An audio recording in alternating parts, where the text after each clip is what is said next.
Pete, a nice early finish on day 4, a fantastic win and not a bad way to go into the 50 over competition. Oh, it's a great way to go into the 50. It was a big game, I think, for both clubs actually. Anybody who looks at the table knows that games are running out, so it was important for us to try and get that win, and we played really well all through the game, I think, and today was one of those days where everything went right. Last week you were talking about that first innings not quite being right. This time I felt like everything sort of came together, and we were talking to Dane earlier about it being an all-round package performance. Really, would you share that sentiment that was sort of the idealistic all-round performance that we were looking for? Yeah, we played well first innings because we lost the toss and there was a little bit in the pitch up front. Really pleased for Ben Slater, if I'm honest. He's worked really hard. He's been really up and around all the lads over the last month, and then today he got his reward in not just the first innings, the way he played second innings as well. And when you get runs anywhere from your top 3, it makes a big difference in a game. And so that set us up. I thought Tom Moore's played really well, building partnerships all the way through. So we thought we were competitive at the halfway stage, and credit to them, they batted well. The pitch, it went a little bit with overhead conditions. The sun came out, it became a bit harder to bowl a side out of it, and then we saw Calvin Harrison step up at the end and really accelerate the back part of their innings. And then the second innings were when I really liked our mindset. You know, we were really clear what we wanted to do, played positive from ball 1, and we put them under a huge amount of pressure, and that paid dividends today. Yesterday, about probably halfway through the day, maybe, or just before lunch, I don't think many would have expected the game to turn in the way that it did. What, from your perspective, made that change happen? Well, I think generally our plan was pretty clear, was to keep going at them all the way, whatever happened. The way their side's set up, they've got quite a long tail. So from 8 onwards, we knew there's a chance there we could get quick wickets. And credit to the lads that kept going. And then, you know, we got our little flurry of wickets at the end. It's nice to have a leg spin in your time sometimes, and Cal bowled well. They were chasing another point. They were chasing a 350. I think we were chasing our points before the 110 overs were done. And that became a good opportunity for us. We picked our wickets up. And then I say, we had this 41 overs at the end of the day. And I really enjoyed the fact that we were clear on what we wanted to do. I thought the way Slater came out and Haas came out was exactly what we needed. We needed a solid start, but still to keep the scoreboard ticking over and take every chance to score. And probably epitomised by Will Young coming out towards the end of the day and taking his opportunity, really. They tried to get their over 8 up and taking down Jack Leading and Blake to try and give us that little injection. That carried on this morning.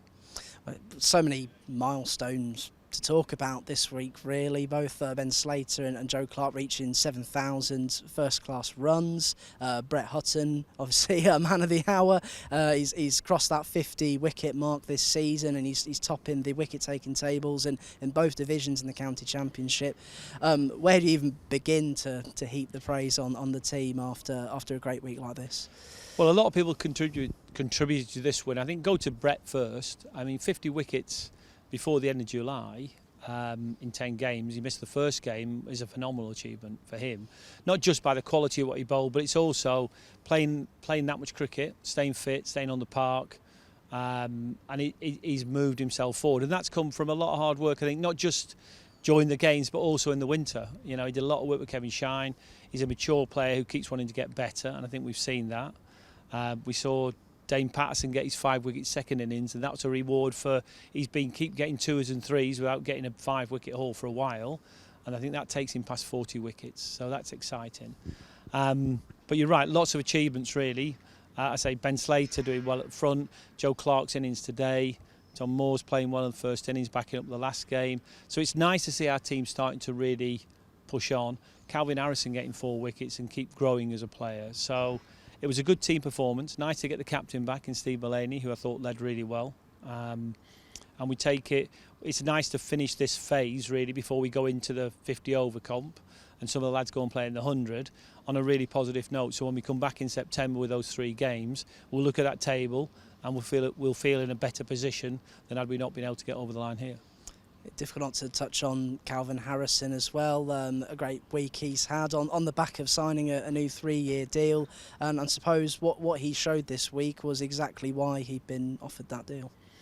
Yeah, he's growing fast. He had a great T20 comp. He's had to wait a little bit of time for his Red Bull chance, and that's, credit to Liam Patterson-White how well he's played. And Liam unluckily got himself an injury, picked up a hamstring, and Calvin's taken his chance. So it gives us a great position, really. We've got, Calvin playing some really good cricket, people like Liam pushing him. But what we've seen in Calvin, I think, over this season more than last, was he's starting to understand himself as a player and played in different situations. So not just a good bowler, he's shown real development with the bat, and we've seen him catch at slip. So he's a good all-round package for any team, strong work ethic, so we're excited about where he's going to take it. Committing to us for the next 3 years, I think, was really important for the club and for him. I think it's a good environment for him to be in. He's moving fast as a player. And we say goodbye to Will Young today. A terrific 3-game stint, I'm sure you'll agree. How would you sum up what he's brought to the team in that short space of time? Well, I would say to a player that what we all see is how many runs he gets or wickets they get, and I think he's shown that he can do that. What a fantastic start, getting 145 against Surrey, probably one of the best bowling attacks in the league. But he's also made an impact in the dressing room. I think he's an international cricketer he's now mature. He knows what he's doing. Quite meticulous in his approach, but he's been very good for us as a team. I think both in the dressing room, but also on the field. That he's good tactical knowledge. He's captained obviously in his other teams he's played for. So I think Steve's enjoyed having him around. So he's made a really good impact, and he's given us that boost we needed, I think, through these 3 games before we now go into that break. And obviously Dane as well getting his 5 for today. A terrific performance in that afternoon. And do you think that's despite the shortages in bowlers that we've had recently, that the bowling attack nonetheless it has done incredibly well over the last few games? Well, credit to Dane. Dane, I think, passed 150 wickets. I think, somebody said to me it's the second fastest after Franklin Stevenson for the club, which is a great achievement. But Dane always seems to make a contribution. He gets 2 fors, 3 fors, and every now and then he has his big haul. But he's a warrior, Dane, how he goes about his cricket. He finds a way always. He always runs in. He's one of the heartbeats of the team in the way he goes about it. And I think if he keeps doing that, the fans love him for that, because I think quite rightly so, supporters like to see all players put it on the line. And they're playing not just for themselves, they're playing for the team and for the club.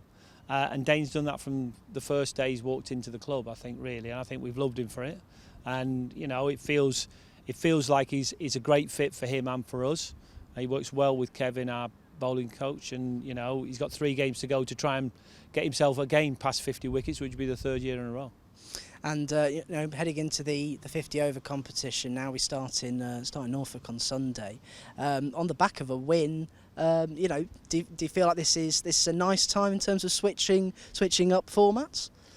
I'm always excited about the 50 because other people get a go.